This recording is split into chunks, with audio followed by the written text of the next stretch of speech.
ಸಿಟಿಯಲ್ಲಿ ಗಮನಿಸಿದ್ರೆ ನೀವು ಎಷ್ಟು ಸಾಕಷ್ಟು ಪ್ರಯತ್ನಗಳನ್ನು ಮಾಡಿದಿರಿ, ಸಾಕಷ್ಟು ಕಡೆಗಳಲ್ಲಿ ಇಂತಹ ವಿಡಿಯೋಗಳನ್ನು ಹಾಕಿ ಅಂತಹವರನ್ನ ವಿರುದ್ಧ ಕ್ರಮಗಳನ್ನು ಕೈಗೊಂಡಿದ್ರು. ಬಟ್ ಕಡಿಮೆ ಆಗುವಂತಹ ಸಂಖ್ಯೆ ನಾವು ಗಮನಿಸಿದ್ರೆ ಎಲ್ಲಿ ನೋಡಿದ್ರು ಕೂಡ ವೀಲಿಂಗ್ ಪ್ರಕರಣಗಳ ಸಂಖ್ಯೆ ಜಾಸ್ತಿ ಆಗ್ತಾ ಇರುತ್ತೆ. ಅರಿವು ಮೂಡಿಸುವಂತಹ ಕೆಲಸಗಳು ಅವರ ವಿರುದ್ಧ ಕ್ರಮ ತೆಗೆದುಕೊಳ್ತಾ ಇದ್ರೂ ಕೂಡ ಮತ್ತೆ ಅಂತಹ ಪ್ರಕರಣಗಳು ಜಾಸ್ತಿ ಆಗ್ತಾ ಇದೆ.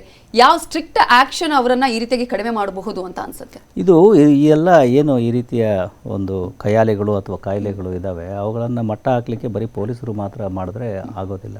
ಈಗ ಉದಾಹರಣೆ ನೀವು ವೀಲಿಂಗ್ ಬಗ್ಗೆ ಹೇಳಿದ್ರಿ, ಎಲ್ಲ ಚಿಕ್ಕ ಚಿಕ್ಕ ಮಕ್ಕಳುಗಳೇ ವೀಲಿಂಗನ್ನು ಮಾಡ್ತಕ್ಕಂಥದ್ದು. ಅವರಿಗೆ ಆ ರೀತಿ ವಾಹನಗಳನ್ನು ಹೇಗೆ ಒದಗಿಸ್ತಾರೆ ಪೇರೆಂಟ್ಸು. ಆಮೇಲೆ ಈ ಕಂಪನಿಗಳು ಸುರಕ್ಷತೆ ಅವರಿಗೆ ಮುಖ್ಯ ಅಲ್ಲ ಹೊರತಾಗಿ ಈ ರೀತಿಯ ಒಂದು ಏನು speed 0 to 60 in 2-3 seconds 5 seconds ಆ ರೀತಿಯ ಸ್ಪೀಡ್ಗೆ ಮತ್ತು ಈ ರೀತಿಯ ಒಂದು ಡಿಸೈನ್ಗೆ ಇದಕ್ಕೆ ಅವರು ಒತ್ತನ್ನು ಕೊಡ್ತಾ ಇದ್ದಾರೆ ಹೊರತು ಸುರಕ್ಷತೆಗೆ ಇದನ್ನು ಕೊಡ್ತಾ ಇಲ್ಲ. ಹಿಂದಿನ ಹಳೆ ವಾಹನಗಳನ್ನು ನೋಡಿ ನೀವು ವೀಲಿಂಗ್ ಮಾಡಲಿಕ್ಕೆ ಆಗಲ್ಲ. ಈಗ it has become very easy to this thing ಅಂತ ಅಷ್ಟು ಪಿಕಪ್ಪು, ಸ್ಪೀಡು, ಹಾರ್ಸ್ ಪವರು ಅವನ್ನೆಲ್ಲ ಕೊಟ್ಟು ವಾಹನಗಳು ಬರ್ತಾ ಇದ್ದಾವೆ. ಬಟ್ ನಮ್ಮ ಕೈಯಿಂದ ನಾವು ಏನು ಮಾಡಬೇಕು ಅದನ್ನೆಲ್ಲ ಮಾಡ್ತಾಯಿದ್ದೀವಿ. ಎಲ್ಲೆಂದು ಈ ರೀತಿ ವೀಲಿಂಗ್ಗಳು ಆಗ್ತವೆ ಅಲ್ಲಿ ರೇಡ್ಗಳನ್ನು ಮಾಡ್ತಾಯಿದ್ದೀವಿ, ಸ್ಪೆಷಲ್ ಡ್ರೈವ್ಗಳನ್ನು ಮಾಡ್ತಾಯಿದ್ದೀವಿ, ಡಿಕಾಯ್ ಆಪ್ರೇಷನ್ಗಳನ್ನು ಮಾಡ್ತಾಯಿದ್ದೀವಿ. ಮತ್ತು ಯಾರು ಈ ರೀತಿ ವೀಲಿಂಗ್ಗೆ ಒಳಗಾಗಿರ್ತಾರೆ ಅವ್ರ ಮೇಲೆ ಕಾನೂನು ಕ್ರಮಗಳನ್ನು ಕೈಗೊಳ್ತಾ ಇದ್ದೀವಿ. ಅದ್ರ ಜೊತೆಗೆ ಆ ವಾಹನಗಳನ್ನು ಸೀಸ್ ಮಾಡ್ತಾಯಿದ್ದೀವಿ. ಈಗ ವಾಹನಗಳ RCನೇ ಸಸ್ಪೆಂಡ್ ಮಾಡ್ತಾಯಿದ್ದೀವಿ. We are suspending the RC. So DL ಇದ್ದರೆ DL ಕ್ಯಾನ್ಸಲ್ ಆಗ್ತದೆ. ಜೊತೆಗೆ ಈ ರೀತಿ ಯಾರಾದರೂ ಹದಿಹರೆಯದವರು ಅಂದರೆ 18 ವರ್ಷಕ್ಕಿಂತ ಕೆಳಗಿನ ಜುವೆನೈಲ್ಸ್ ಏನಾದರೂ ಇದ್ದರೆ ನಾವು we have decided that will book a case under juvenile justice act. ಅವರ ಪೋಷಕರ ಮೇಲೆ ಮತ್ತು ಅವ್ರಿಗೆ ಯಾರು ವಾಹನಗಳನ್ನು ಕೊಟ್ಟರು ಅಂತ ಅವ್ರ ಮೇಲೆ ಜುವೆನೈಲ್ ಜಸ್ಟಿಸ್ ಆ್ಯಕ್ಟ್ನಲ್ಲಿ ಅದು ಒಂದು ಕೇಸ್ ಆಗೋದ್ರಿಂದ ಅವ್ರ ಮೇಲೆ ಕೇಸ್ ಮಾಡ್ತೇವೆ. It is a non bailable offence. He has to go to jail. Sir, ಇದ್ರ ಬಗ್ಗೆ ಒಂದು ಪ್ರಶ್ನೆ. ತುಂಬ ಕಡೆ ಡ್ರಿಂಕ್ ಆ್ಯಂಡ್ ಡ್ರೈವ್ ಹಿಡಿತಾರೆ ರಾತ್ರಿ ಹೊತ್ತು. But it is also true that ಇತರ ತುಂಬ ಜನ ಈ ವೀಲಿ ಏನು ಮಾಡ್ತಾರೆ ಅಥವಾ ಅವರಷ್ಟೇ ಅಂತಲೇ ಇಲ್ಲ, a lot of people ganja ಸೇತ್ಕೊಂಡು ಡ್ರಗ್ಸ್ ಮಾಡ್ಕೊಂಡು ಗಾಡಿ ಓಡಿಸ್ತಾರೆ. So we have something called as a breath analyser for drink and drive. How do you tackle people who are high on weed or some other drugs? ಈಗ driving under the influence ಅಂತ ಹೇಳ್ತೇವೆ ನಾವು. It is under alcohol or under other drugs also. ನಾವು ಈ drunk and ಡ್ರೈವಿಂಗ್ಗೆ ಈಗಾಗಲೇ ನಮ್ಮಲ್ಲಿ ಆಲ್ಕೋಮೀಟರ್ಗಳನ್ನು ನಾವು ಉಪಯೋಗ ಮಾಡ್ತಾ ಇದ್ದೇವೆ. ಸಿಸ್ಟಮ್ಯಾಟಿಕ್ ಆಗಿ ನಡೀತಾ ಇದೆ. ಅದ್ರ ಜೊತೆಗೆ ಈಗ ಹೊಸದಾಗಿ ನಾವು we are going to introduce these other devices also which are going to detect the drugs, be it cannabis, be it cocaine or other synthetic drugs. So that also now the tools are available. So we are purchasing those devices and we will be introducing it shortly.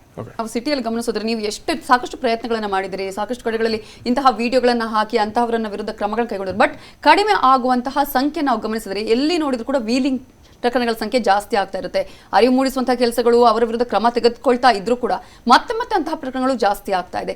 ಯಾವ strict action ಅವರನ್ನ ಈ ರೀತಿಯಾಗಿ ಕಡಿಮೆ ಮಾಡಬಹುದು ಅಂತ ಅನ್ಸುತ್ತೆ? ಇದು ಎಲ್ಲ ಏನು ಈ ರೀತಿಯ ಒಂದು ಖಯಾಲೆಗಳು ಅಥವಾ ಕಾಯಿಲೆಗಳು ಇದ್ದಾವೆ, ಅವುಗಳನ್ನು ಮಟ್ಟ ಹಾಕಲಿಕ್ಕೆ ಬರೀ ಪೊಲೀಸರು ಮಾತ್ರ ಮಾಡಿದ್ರೆ ಆಗೋದಿಲ್ಲ. ಈಗ ಉದಾಹರಣೆ ನೀವು ವೀಲಿಂಗ್ ಬಗ್ಗೆ ಹೇಳಿದ್ರಿ, ಎಲ್ಲ ಚಿಕ್ಕ ಚಿಕ್ಕ ಮಕ್ಕಳುಗಳೇ ವೀಲಿಂಗನ್ನು ಮಾಡ್ತಕ್ಕಂಥದ್ದು. ಅವರಿಗೆ ಆ ರೀತಿ ವಾಹನಗಳನ್ನು ಹೇಗೆ ಒದಗಿಸ್ತಾರೆ ಪೇರೆಂಟ್ಸು. ಆಮೇಲೆ ಈ ಕಂಪನಿಗಳು ಸುರಕ್ಷತೆ ಅವರಿಗೆ ಮುಖ್ಯ ಅಲ್ಲ ಹೊರತಾಗಿ ಈ ರೀತಿಯ ಒಂದು ಏನು speed 0 to 60 in 2-3 seconds 5 seconds ಆ ರೀತಿಯ ಸ್ಪೀಡ್ಗೆ ಮತ್ತು ಈ ರೀತಿಯ ಒಂದು ಡಿಸೈನ್ಗೆ ಇದಕ್ಕೆ ಅವರು ಒತ್ತನ್ನು ಕೊಡ್ತಾ ಇದ್ದಾರೆ ಹೊರತು ಸುರಕ್ಷತೆಗೆ ಇದನ್ನು ಕೊಡ್ತಾ ಇಲ್ಲ.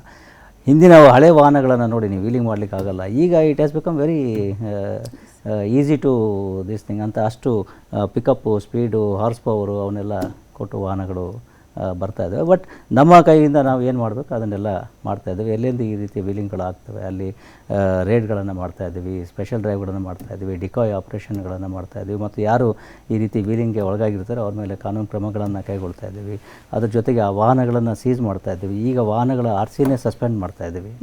We are suspending the RC. So DL ಇದ್ದರೆ DL ಕ್ಯಾನ್ಸಲ್ ಆಗ್ತದೆ. ಜೊತೆಗೆ ಈ ರೀತಿ ಯಾರಾದರೂ ಹದಿಹರೆಯದವರು ಅಂದರೆ 18 ವರ್ಷಕ್ಕಿಂತ ಕೆಳಗಿನ ಜುವೆನೈಲ್ಸ್ ಏನಾದರೂ ಇದ್ದರೆ ನಾವು we have decided that will book a case under juvenile justice act. ಅವರ ಪೋಷಕರ ಮೇಲೆ ಮತ್ತು ಅವ್ರಿಗೆ ಯಾರು ವಾಹನಗಳನ್ನು ಕೊಟ್ಟರು ಅಂತ ಅವ್ರ ಮೇಲೆ ಜುವೆನೈಲ್ ಜಸ್ಟಿಸ್ ಆ್ಯಕ್ಟ್ನಲ್ಲಿ ಅದು ಒಂದು ಕೇಸ್ ಆಗೋದ್ರಿಂದ ಅವ್ರ ಮೇಲೆ ಕೇಸ್ ಮಾಡ್ತೇವೆ. It is a non bailable offence. He has to go to jail.